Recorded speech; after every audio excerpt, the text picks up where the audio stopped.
mentor, and investigator.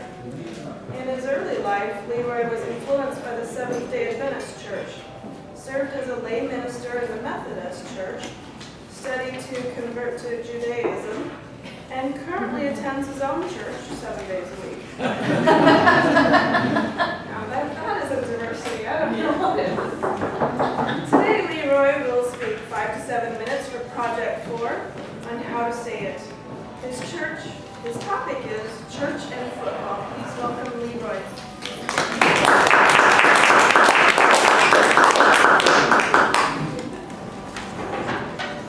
Thank you, Madam Toastmaster, fellow Toastmasters, and guests. Nice to see so many guests here today.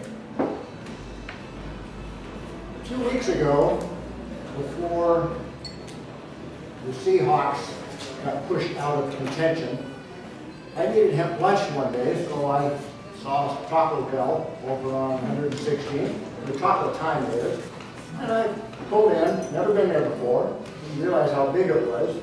When I walked in the door, I expected to find diversity because of the people you see everybody. That's why we moved here, was for the diversity. Well, it was very crowded, and as I stepped in amongst all the people, I had a moment of panic. I was afraid I might be pounced on and pummeled, because contrary to the idea of diversity, everybody was the same. It was Friday. They were all wearing Seahawks regalia. I was the only person in the place almost that was not wearing Seahawks colors. It was shocking. In the Church of Football, I was obviously a heretic. Besides being a heretic in the Church of Football, I'm also a heretic in other churches. But I'm also guilty of being blasphemous. Because I can tell you, I don't care who wins the Super Bowl. I don't even care who goes to the Super Bowl. I don't even care who they pay millions of dollars to. Those things are not of great interest to me. What I do care about is how the brain works. And there's something related to how the brain works that I found there. These people were all performing a ritual. They were all wearing something or showing off something that made them trust one another. Because that's what rituals are all about. The psychologists have been studying humanity and brains forever. And of course, we're told that humans have evolved for millions of years on the lower form of life. That's genetic evolution. It's only been about 10,000 years that the scientists and the psychologists are telling us that we have been evolving culturally. I can imagine how this all started. The first caveman left the cave and went out and he found something good to eat. He wanted to figure out what it was, but he was about to indulge in it, and along came another caveman with a big club, and this guy was bigger than him. He had two choices. One was to either get clubbed and the food taken away from him anyway, or to make friends with somebody to watch his back while he was doing what he was doing. That was the beginning of culture, the beginning of groupism. Groupism is something that a lot of people study. There's millions and billions of dollars spent on learning about groupism, but we don't hear a lot about it. The marketing people know all about it.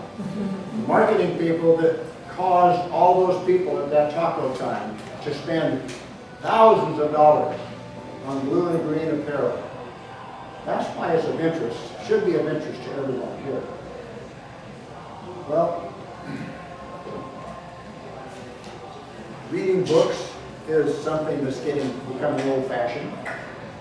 I'm not here to convert anyone in this group to a different church or to a different religion. I don't care what church a person belongs to. I don't care what football teams they love or what baseball teams they care about. Those are not the things at the top of my list. My purpose today in being here is I want to pique your interest in a subject that we all need to know about. Because before the psychologists started really delving into this, it was a snake oil salesman that knew the most about it, and they used it to take people for their money.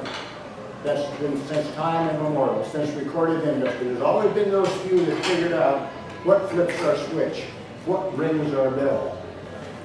And we are at their mercy unless we know what they're doing. That's what, there's a lot of books on the subject. Social psychology, evolutionary psychology. I won't even try to name the names, and anything I say today is a paraphrase of stuff I've read from someone else. It's not my own thoughts. But it is a fascinating subject. And how did we all become Baptists or Adventists or Muslims or whatever? It's interesting to know. Toastmasters, this is a group. I can tell you, I don't care about your religion, I don't care about your preferences, because the spire of my church, the unseen, reaches the stars. Its foundation rests firm at earth's feet. Its creed is as big and as broad as the sky that encircles the earth in its sweep. Its brethren are those who inhabit the earth, mankind, the great and the small, the sons of Mohammed, the rabbi, the priest. This cathedral has room for us all. God speaks to me in the stir of a leaf, in the glorious song of a bird, and my pew is a log or a mountain crag, wherever his voice is heard.